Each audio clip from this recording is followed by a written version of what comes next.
Hey guys, you guys are doing a great job. We're well on our way to learning how to volume read Hebrew. I want to dive into Study Guide 7 today. Um, do take time to listen to the MP3 recording of Genesis 1. Just hearing somebody else do it perfectly, it's going to help you. Be ready to translate anything from Genesis 1:1 to 1:15 on Thursday. Carefully read through full of chapter 7. You want to make sure, as always, you review every time you study, review all the vocab that you've learned in the past. We will learn 25 new words, so we'll look at the PowerPoint here. And these are the new words we're learning. 8 is tree. What's interesting about that word is, in terms of biblical theology, cursed is everyone who's hanged on a tree.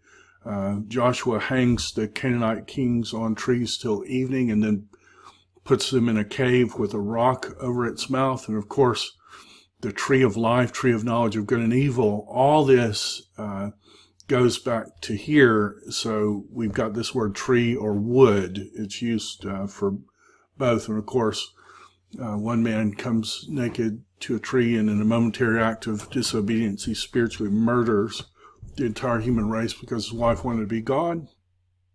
To fix that, God became man. God lived under his own law, never sinned once in thought, word, or deed. The God-man comes to a tree, allows himself to be stripped naked. By being murdered, he unmurders all those who'd ever come to him by faith.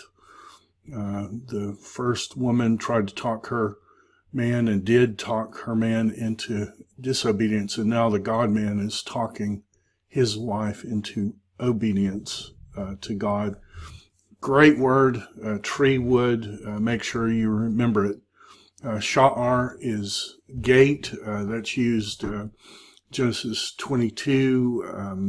The blessing of Isaac, may he possess the gates of his enemy. When you possess the gate, you possess the city. Sha'ar. Avad is that word to serve, to be a slave. Eved we've had before, so this is work or serve. Me is who, question mark. Who is he and he is she, and me is who, and dog is fish. Ma, what? Okay, so you got 5 words there with that mnemonic device. Me is who. Shemayim is heaven. It's in the dual. We've already learned that. Hena is they, preposition they. Philishti, you can hear the word Philistine there. Chatat, sin, or I said chatat, sin or sin offering.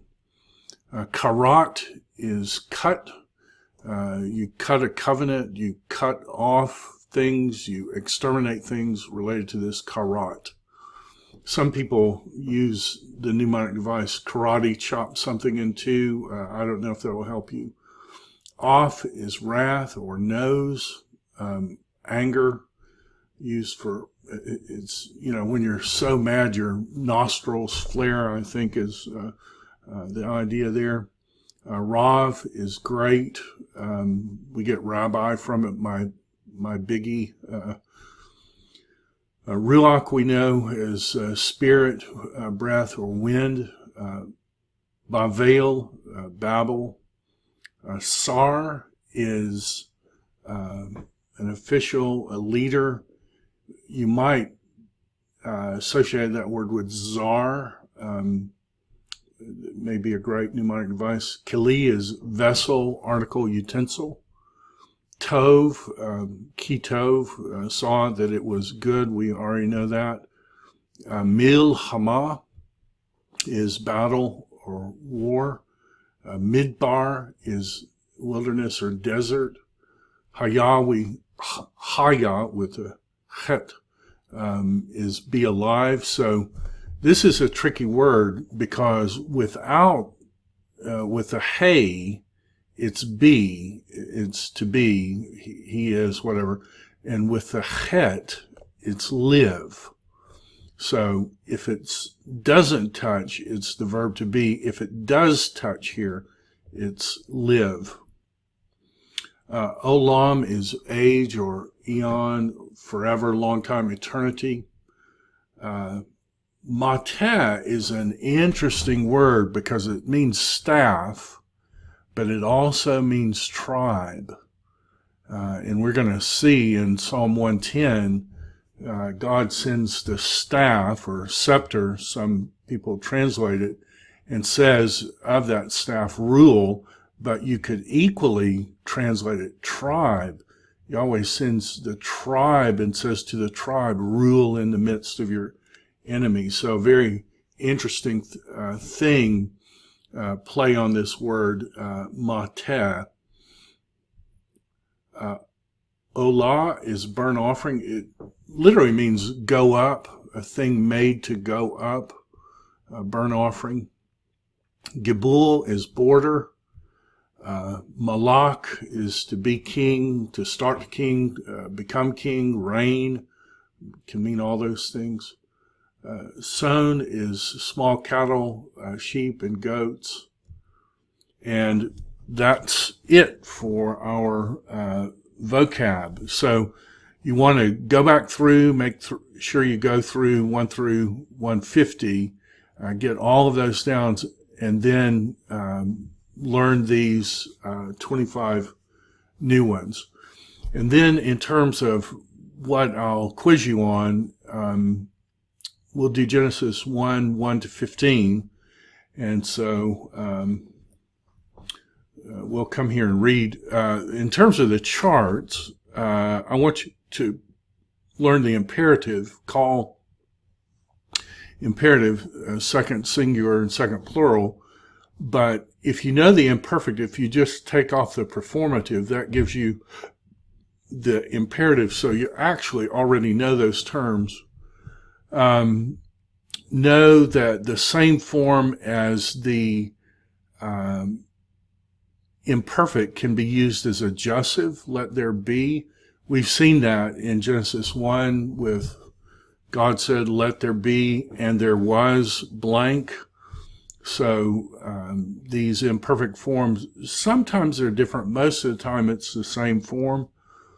A cohortative is the adjussive form, but it's in the first person, and you add this hey on the end. So let me kill so-and-so, or let us kill so-and-so.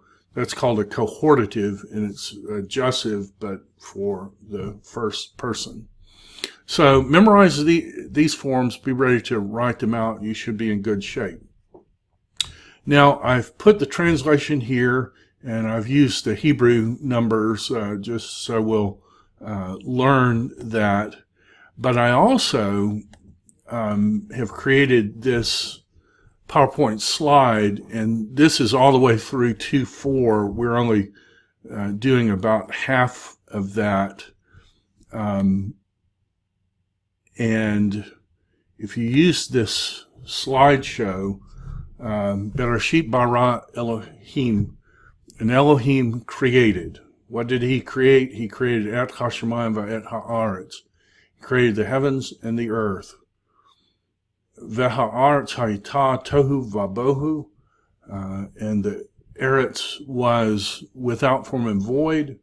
V'hoshek al pnei tehom, and there was darkness on the faces of the tehom, the deep, the abyss.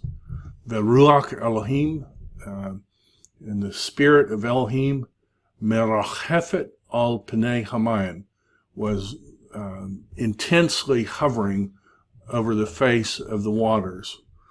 Vayomer Elohim, and God said, converted imperfect, Yehi or, let there be light. That's adjussive.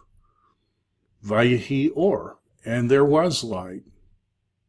Vayar Elohim et haor, and God saw the light, ki tov, that it was good.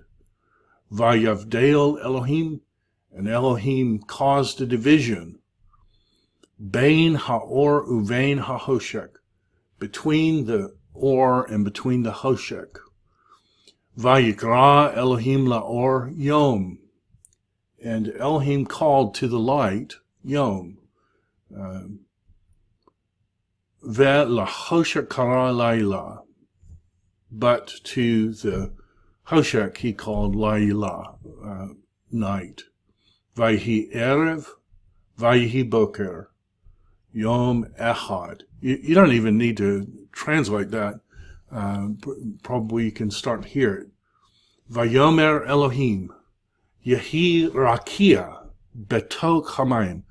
Let there be a rakia in the midst of the waters.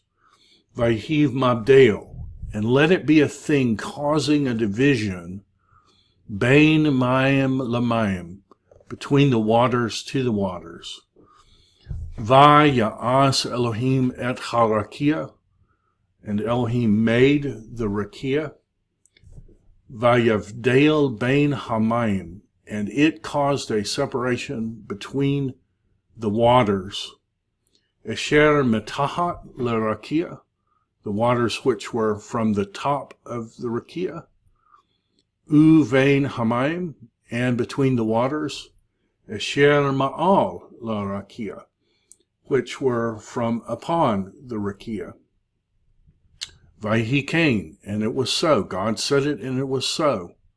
Same God who said, you're righteous. The day will come in heaven when you stand before Jesus, and the imputed righteousness of Jesus, you will be, because of the mystical union, transformed into the same image. And he's going to say of you then, Vayhi kain, and it was so. Same thing he says to Sarah. All that he promised to Sarah, he did. All that he promised to us, he will do. And it's being mimicked here in initial creation. God says it, and the result is it happens. Vayikra Elohim la rakia shemayim. And Elohim called to the rakia shemayim. He named the rakia shemayim. Vayhi erev, vayhi boker, Yom Sheni, a second day. Vayomer Elohim, Yikavu hamayim metahat hashemayim, let the waters be gathered from underneath the heavens. El makom echad, to one makom, to one place. Vatere'eh ha yabashah, and let dry land appear. Let Yabashah appear. Just like at the Red Sea, when God divides the deadly waters, Yabashah appears. Let Yabashah appear now. God said it, Vayhi kain, and it happened. It was so. Vayikra Elohim la Yabashah Eretz, and God called to the Yabashah Eretz, land.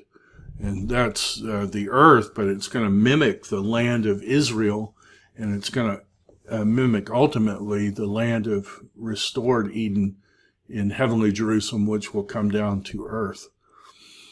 Ul mikveh, and to the collection, hamayim, of waters, kara yamim, he called yoms, a bunch of yoms, oceans or seas. Vayar Elohim kitov, and God saw that it was good. Vayar Elohim tashe haaretz desha. So this is a cognate accusative. Let the earth sprout a sprout. And what is that sprout? It's the eshev mazri'a zera. Herbs, seeding seed. So this is a Hifil participle. Hifil participles have the mem and the hirik yod here, so it's herbs, seeding seed. Another cognate accusative there. Eitz peri. So what else is it? It's tree of fruit. And this is, going to be mimicked in Psalm 1, it's mimicked again in Ezekiel 47, connecting all these passages together. The tree of fruit, a tree of fruit. Oseperi, making fruit. So you see a tree of fruit making fruit. Lemino, according to its kind. Everything in Genesis 1 reproduces according to its kind. What's that's telling us in the narrative is when Adam and Eve die, they reproduce according to their kind. They're spiritually dead. Their bodies are spiritually dead. Therefore, their offspring is spiritually dead. Our offspring is spiritually dead. If it's not for God's grace, and we bring our children asking for His grace to take these spiritually dead offspring and to make them alive by His grace, because everything reproduces according to its kind. Adam and Eve are spiritually dead, and they reproduce according to their kind. So God created everything to reproduce according to its kind. Asher zero bo, which his seed is in it. Of course, this seed word is going to be important in the meta-narrative. It's the seed of Abraham, and you realize that it's the redeemed seed of Abraham, spiritual Abraham, new covenant offspring, new covenant Abraham, which its seed is in it upon the Aretz, upon the earth. Vayhi Cain, and it was so. And this is the second thing God says, and let the earth bring forth Desha. Or I suppose this is the result, isn't it? And the earth brought forth Desha, Esev Mazria Zera, seed, or herbs, seeding seed, Lemenehu, according to its kind, the eitz oseperi, and tree-making fruit, which its seed is in it, according to its kind.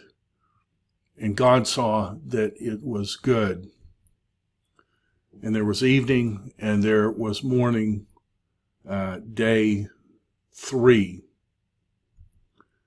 And God said, let there be me'orot, let there be lights. So or is light. This is a noun development of that. Let there be lights. So this is feminine plural, defectively written. Let there be lights in the rakia, not on the rakia, in the rakia of the heavens. Lehavdil. This is Hifil infinitive construct. An infinitive is a two form, the construct that you can put a preposition in order to cause a division. This Badel word is exactly that one we saw in day 1, God dividing between the light and darkness. Day 2, it's the thing, the rakia divides between the waters. On day 4, it's dividing between light and darkness.